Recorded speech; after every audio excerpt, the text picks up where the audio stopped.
Bom dia, irmãos. Ainda no domingo passado, em Ovar, quando eu subi lá acima ao púlpito, o irmão Teles chamou-me lá acima para ministrar a palavra de Deus. E a primeira coisa que o irmão Teles reparou foi nisto. E ele disse logo: irmãos, vocês estão a ver a diferença dos tempos de hoje. Antigamente nós tínhamos as folhas, atrapalhávamos com as folhas todas, e de hoje em dia chegamos aqui e temos isto. Olha, mas graças a Deus por estas tecnologias que nós podemos utilizar, que nos facilitam a imensa vida. E falando em tecnologia, aquilo que eu vos tenho para falar hoje é influenciado por algo que nós fazemos de hoje em dia. Já fazíamos antes, mas de hoje em dia a coisa está um bocadinho diferente. Eu tive a sorte de fazer parte de uma geração que cresceu, digamos assim, com as tecnologias, com o maior avanço das tecnologias. Portanto, eu apanhei uma primeira fase em que as tecnologias ainda eram um pouco mais básicas e a maneira como nós comunicávamos através da internet era muito limitada. As redes sociais não eram o que são de hoje em dia. E depois fui acompanhando a evolução dessas tecnologias, dessas áreas, e fui acompanhando também a evolução de utilização que as pessoas fazem dessas mesmas tecnologias.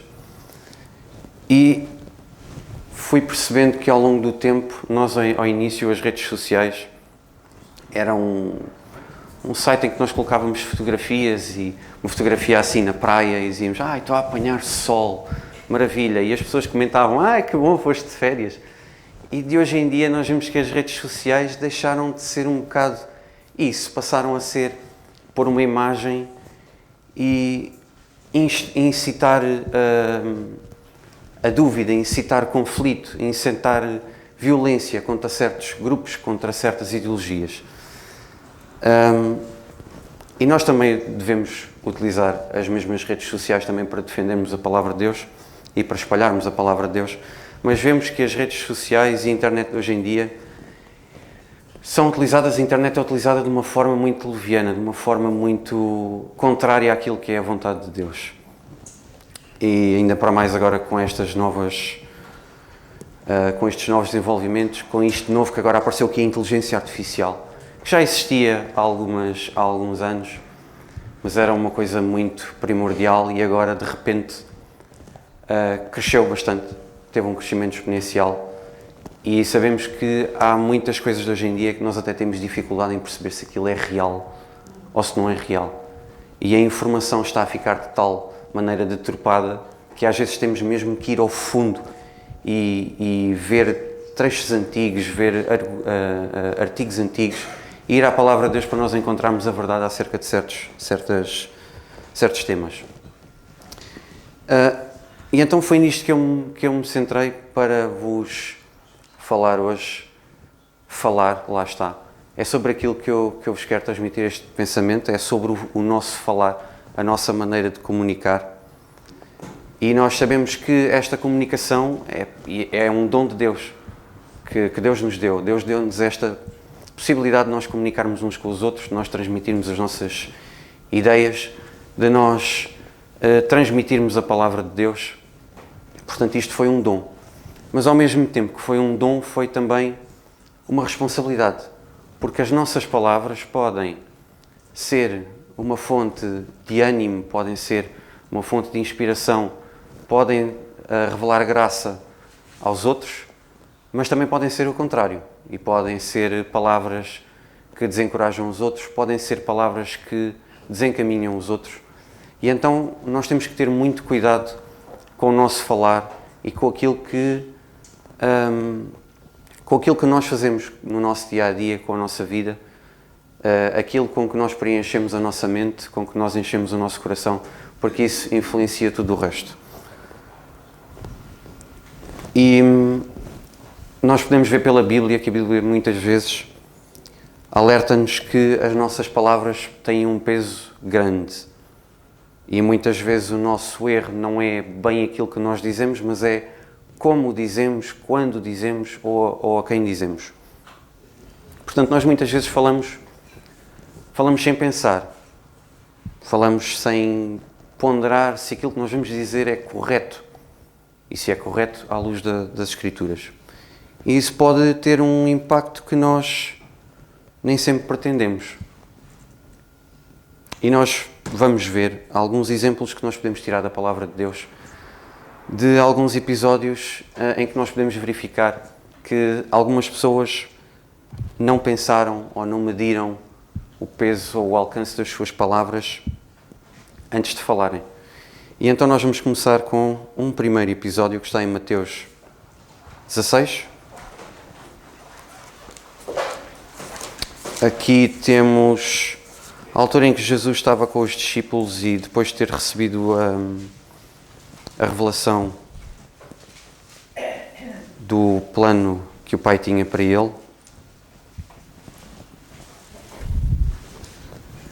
E no versículo 21, capítulo 16, no versículo 21, vemos o seguinte: Desde então começou Jesus a mostrar aos seus discípulos que convinha ir a Jerusalém e padecer muito dos anciãos e dos principais sacerdotes e dos escribas e ser morto e ressuscitar ao terceiro dia. Portanto, aqui vemos que Jesus revelou aquilo que era o plano para ele, para o futuro, o plano que Deus tinha para ele, que o Pai tinha para ele. E então ele revelou que teria que ir a Jerusalém e teria que padecer dos anciãos e dos principais. Portanto, ele teria que sofrer à mão destes líderes religiosos. E ele diz também que seria morto, ser morto e ressuscitar ao terceiro dia. Isto fazia parte do plano de Deus desde o princípio. E quando Jesus revelou isto, nós vemos depois no versículo 22, Pedro dizer: E Pedro, tomando-o de parte, começou a repreendê-lo, dizendo: Senhor, tem compaixão de ti, de modo algum te acontecerá isso.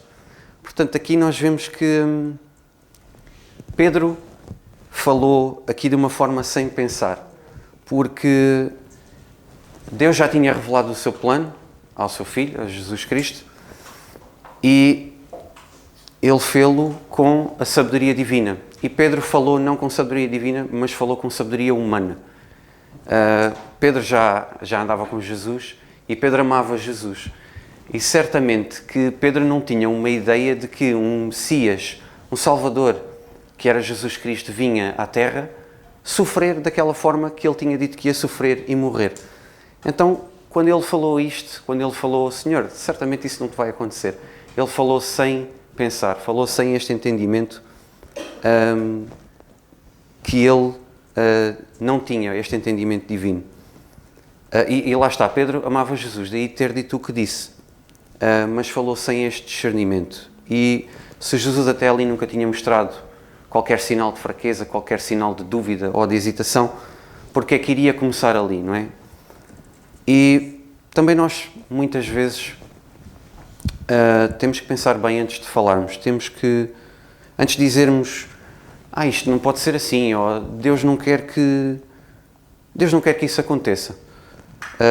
Nós temos que alinhar primeiro o nosso pensamento com a vontade de Deus, e se nós não tivermos a certeza de que aquilo que nós vamos dizer está bem alinhado com aquilo que Deus nos diz na sua palavra, então devemos tomar um tempo, devemos pensar seriamente nisso e não devemos arrastar palavras que não são bem pensadas e não são bem fundamentadas na palavra de Deus. Outro exemplo que nós podemos ver, e aqui é muitas vezes o falar sem medir. Nós muitas vezes falamos sem medir a força das nossas palavras, sem medir o peso ou sem medir o alcance que as nossas palavras têm. E aqui podemos abrir em Juízes, o livro de Juízes.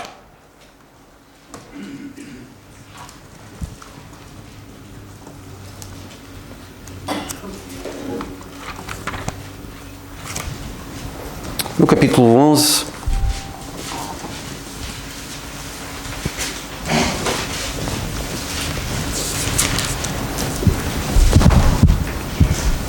Aqui, só para vos dar algum contexto,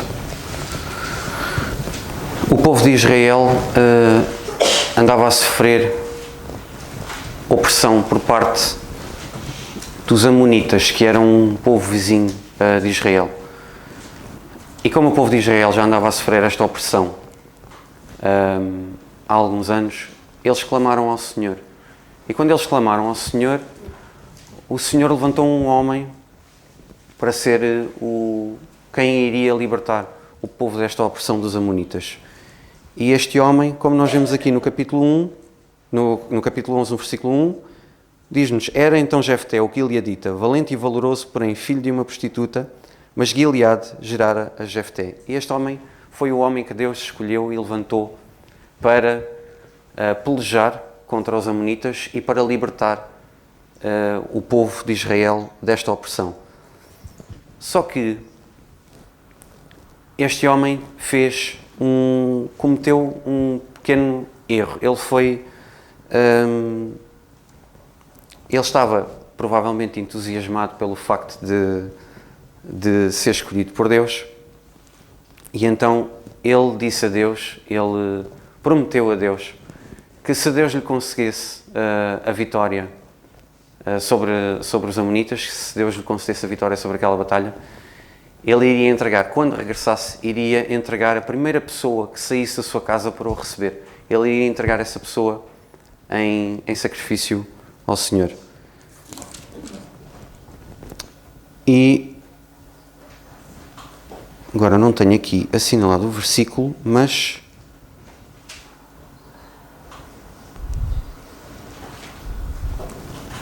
o que aconteceu foi que Jefté falou sem medir o alcance das suas palavras. O versículo 16. Versículo 30. Exatamente, obrigado. No capítulo 11, o versículo 30, exatamente, é isso mesmo. Não tenho aqui assinalado. Então o versículo 30 diz-nos: E Jefté votou um voto ao Senhor e disse: se totalmente deres os filhos de Amon na minha mão, ou seja, se lhe desse a vitória neste conflito, aquilo que saindo da porta da minha casa me sair ao encontro, voltando eu dos filhos de Amon em paz, isto será do Senhor, e o oferecerei em holocausto. Portanto, ele aqui fez um voto ao Senhor, uma promessa ao Senhor, de que se lhe Deus desse a vitória sobre esta batalha, ele iria entregar a primeira pessoa que saísse da sua casa em holocausto. Portanto, ele não mediu propriamente o alcance das suas palavras. Ele falou, mas ele não pensou no alcance que as suas palavras teriam dentro do seu próprio lar, dentro do seu próprio seio. E então vemos mais em baixo que no versículo 34 vemos: Vindo depois Jefté a Mispá, à sua casa, eis que a sua filha lhe saiu ao encontro com adolescências, e era ela só a única, não tinha outro filho nem filha. Portanto, vemos que o que ele prometeu saiu um bocadinho mal. Foi a sua filha que foi a primeira que saiu, e foi a única filha que ele tinha, o único filho que ele tinha, e foi ela que saiu. E depois vemos, não precisamos de ler, mas vemos no final do capítulo que ele rasgou as vestes e ele deve ter ficado tremendamente angustiado, porque iria ter que cumprir com aquilo que tinha referido, com aquilo que tinha dito ao Senhor, iria ter que entregar a sua filha em sacrifício. E foi o que aconteceu. A filha pediu-lhe 2 meses para chorar a sua virgindade, e nós vemos na palavra que ela não conheceu homem algum, e retornou ao pai. E quando retornou ao seu pai, Jefté teve que fazer aquilo que tinha prometido ao Senhor. Portanto, aqui vemos mesmo que foi um falar sem medir o alcance das suas palavras, e a coisa não lhe correu muito bem. E quantas vezes nós dizemos alguma coisa também em que no momento não nos damos especial atenção, mas mais tarde percebemos que afinal não foi a melhor das ideias. Continuando. Agora, podemos também muitas vezes falar sem ver. Muitas vezes nós falamos sem ver, sem vermos aquilo que está à nossa frente, ou sem presenciarmos a verdade de alguma questão, de alguma situação. E aqui nós temos um episódio, que é o episódio de Eli e Ana. Eli era o sumo sacerdote do templo, e Ana era a mulher de Elcana. E Ana, como nós sabemos, era estéril, não podia ter filhos. E ela sofria muito por isto, andava muito angustiada por isto, ao ponto dela nem sequer comer. Ela chorava e não comia. E neste episódio, e ela era constantemente também provocada pela outra mulher de Elcana, que era Penina, precisamente pelo facto de não lhe poder dar filhos.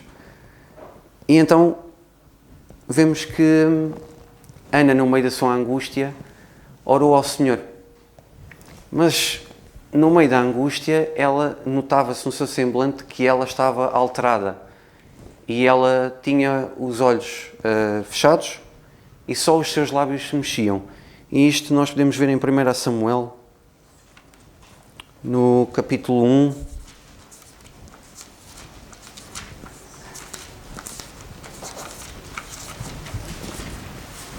Capítulo 1 e no versículo 12. Portanto, Ana aqui estava a orar ao Senhor e vemos o seguinte aqui neste versículo 12, capítulo 1, versículo 12. E sucedeu que, perseverando ela em orar perante o Senhor, Eli fez atenção à sua boca. Porquanto Ana no seu coração falava, só se moviam os seus beiços, porém não se ouvia a sua voz, pelo que Eli a teve por embriagada. O que é que aconteceu aqui? Ana estava a orar e só os seus lábios se mexiam. E Eli olhou para Ana e pensou, ela está embriagada. E então vemos no versículo 14, e disse-lhe Eli, até quando estarás tu embriagada? Aparta de ti o teu vinho. Portanto, aqui Eli não viu, na verdade, aquilo que Ana estava a fazer. Não viu aquilo que estava a acontecer à sua frente. Ana estava no meio de uma angústia tremenda e estava a orar ao Senhor para que o Senhor lhe desse um filho, porque ela não podia ter filhos. E Eli viu aquela situação e julgou que ela estava embriagada. Portanto, aqui, Eli claramente não viu aquilo que estava a acontecer, não conhecia a realidade e ele falou sem ver essa realidade.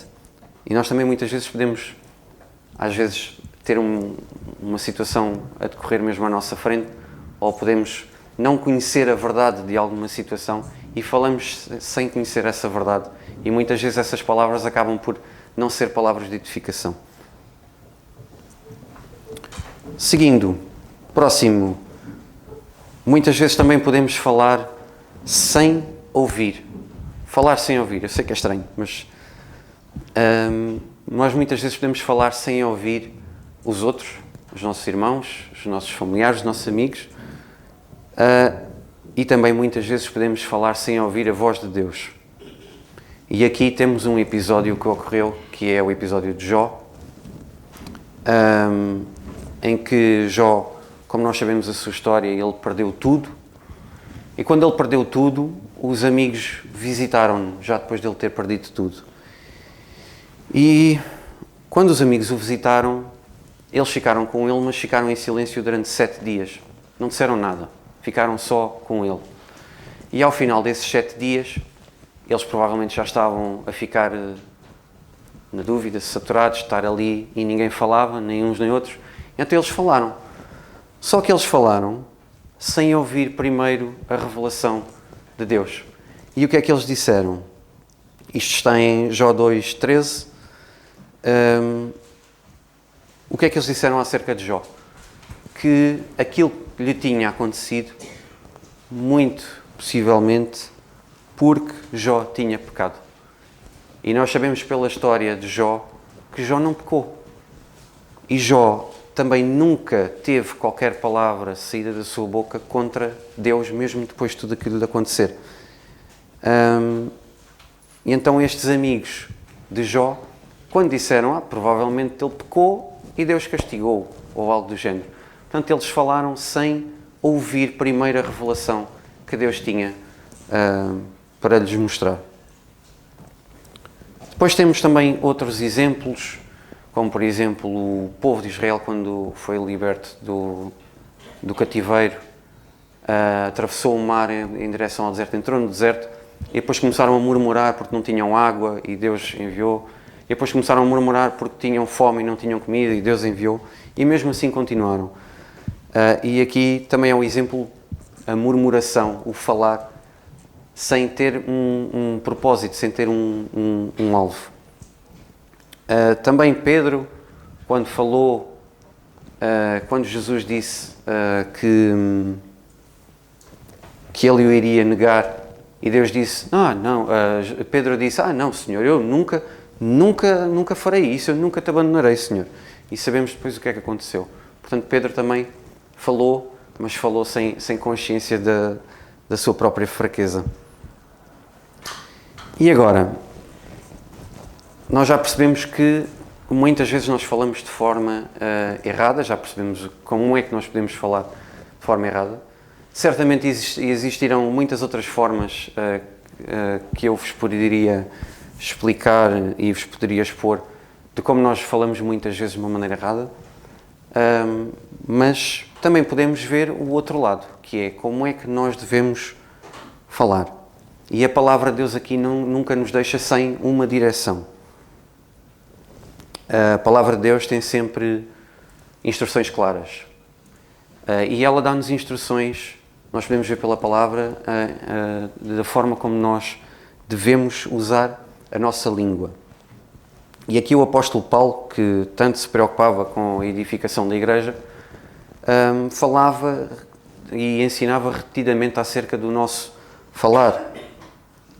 Ele referia muitas vezes que o nosso falar deve ser ponderado, deve ser edificante.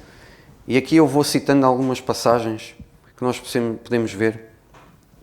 Em Efésios 4:29, não saia da vossa boca nenhuma palavra torpe, mas só a que for boa para a edificação, para que dê graça aos que a ouvem. Portanto, aqui o apóstolo Paulo incitava não só a não falarmos palavra torpe, a não falarmos erradamente, como a falarmos para a edificação, para que dê graça, para que desse graça àqueles que a ouvem. Colossenses 4:6 também nos diz o seguinte: a vossa palavra seja sempre agradável, temperada com sal, para que saibais como convém responder a cada um.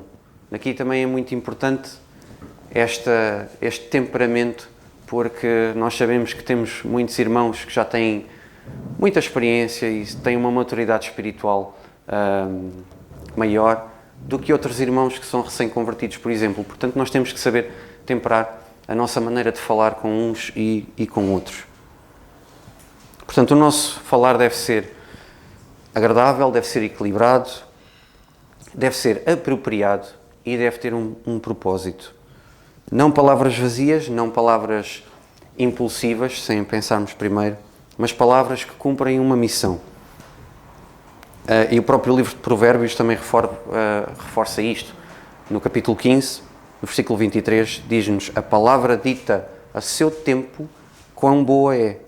Portanto, existe um tempo certo, existe uma forma certa e existe um propósito certo para cada palavra.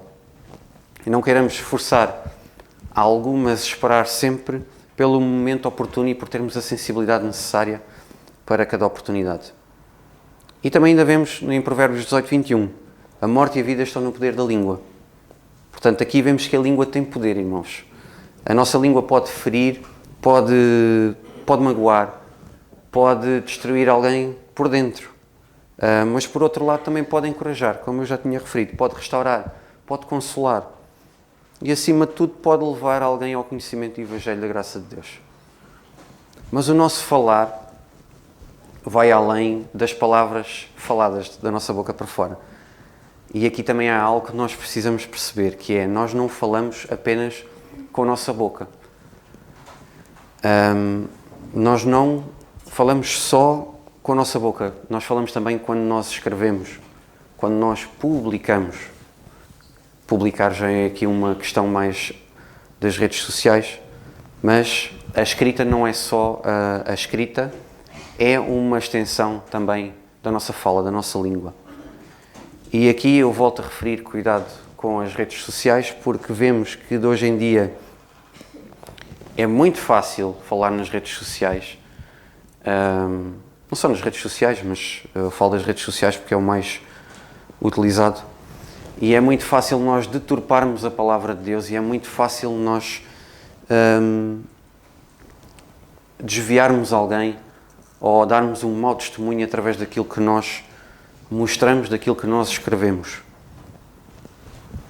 E parece que há muitas pessoas, de hoje em dia, o inimigo está a utilizar esta tecnologia das redes sociais e da internet para cada vez mais incitar a esta separação entre Deus e o homem e a fazer com que as pessoas coloquem tudo e mais alguma coisa daquilo que lhes vai na cabeça e daquilo que lhes vai no coração.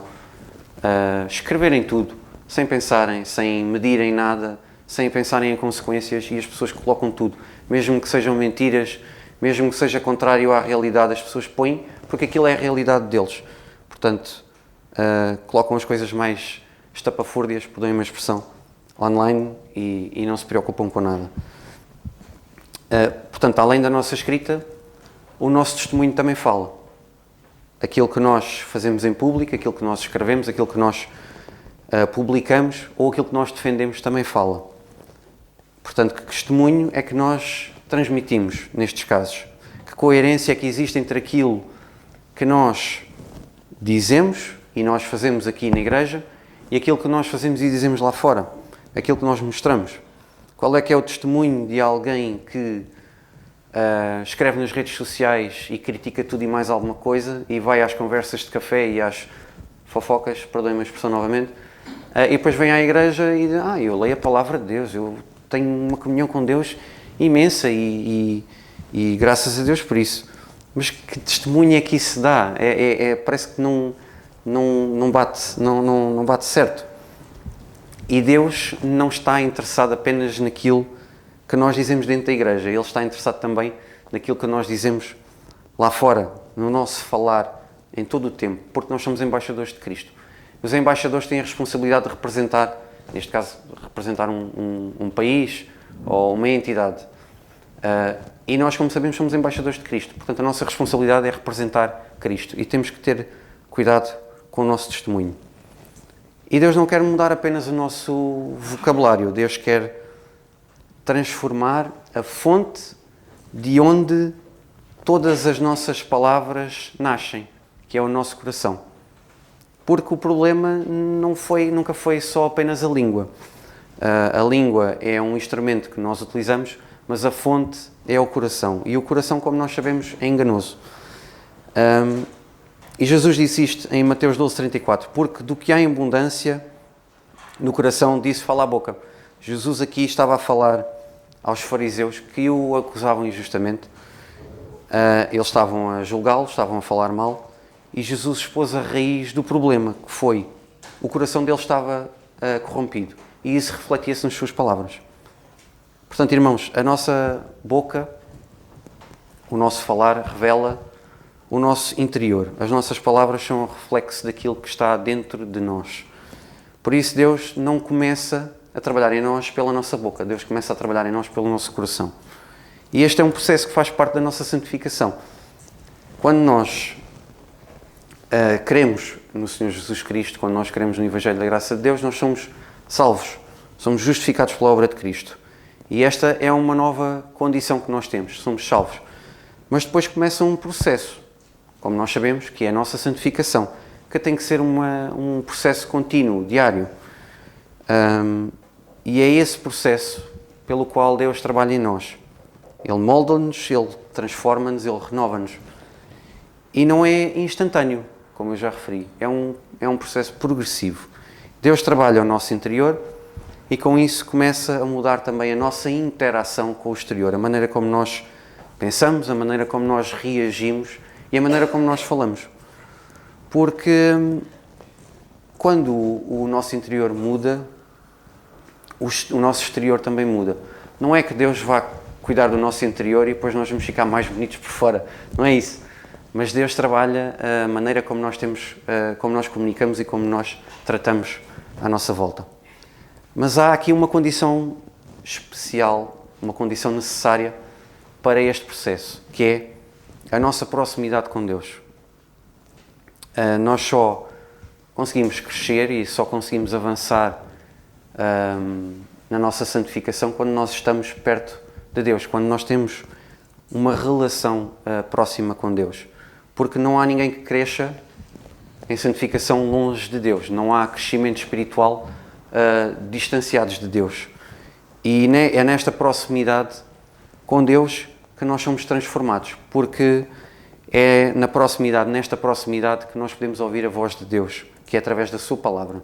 E em João 17:17, quando Jesus orava, vemos isto: santifica-os na verdade, a tua palavra é a verdade. Isto foi Jesus que disse. Portanto, a palavra de Deus é que nos santifica.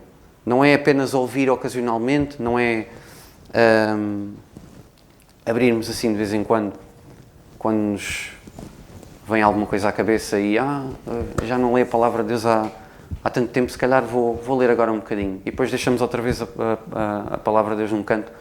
Não, nós temos que conhecer, temos que estudar, temos que meditar na palavra de Deus e deixar que ela habite em nós.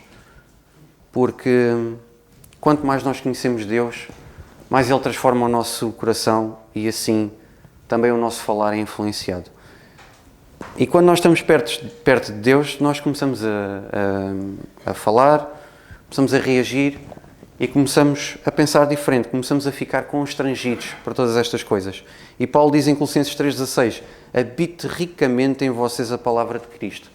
Reparem que o apóstolo Paulo aqui diz, habite em vocês a palavra de Cristo. Não é ocasionalmente, não é nem sequer pegar na palavra de Deus, não é? É como o nosso irmão Carlos dizia no estudo bíblico esta quarta-feira, é permanecer, tem que ser, a palavra de Deus tem que habitar em nós permanentemente, ou nós temos que estar na palavra de Deus permanentemente. E quando ela está em nós, ela faz então essa transformação. E o nosso falar torna-se uma evidência dessa transformação que Deus faz em nós. Portanto, quanto mais perto nós estivermos de Deus, mais a nossa vida e o nosso falar refletem quem Deus é. Portanto, quanto mais perto andarmos do Senhor, mais vamos conhecê-lo, mais Deus vai corrigir a maneira como nós falamos, e especialmente acerca da sua palavra. E assim vamos ser uma bênção maior para aqueles que nos ouvem. Portanto, irmãos, aquilo que eu vos queria transmitir era isto, e que possamos meditar nesta palavra. É a maneira como Deus fala connosco hoje, e nós temos que meditar nesta palavra para estarmos próximos de Deus, para compreendermos aquilo que Deus quer para nós e para que Ele possa transformar o tal processo da santificação, para que Ele nos possa transformar e renovar o nosso coração e o nosso entendimento para que aquilo que sai da nossa boca seja de acordo com o que está aqui, que é a vontade de Deus. E mesmo que não entendamos tudo, porque Deus também não nos deu essa capacidade para entendermos tudo, nem na sua palavra Ele nos explica tudo, porque nós não temos capacidade para entender, mas vamos evoluindo nesta santificação aos poucos. E os americanos têm uma expressão, e até existe não sei se é um hino ou se é uma música feita por um grupo de louvor, mas eles têm uma música que diz little is much if God's in it. Ou seja, o pouco é muito se Deus estiver lá. E tudo o que nós podemos obter daqui, mesmo a pouco, graças a Deus é muito. Amém? Que o Senhor nos abençoe.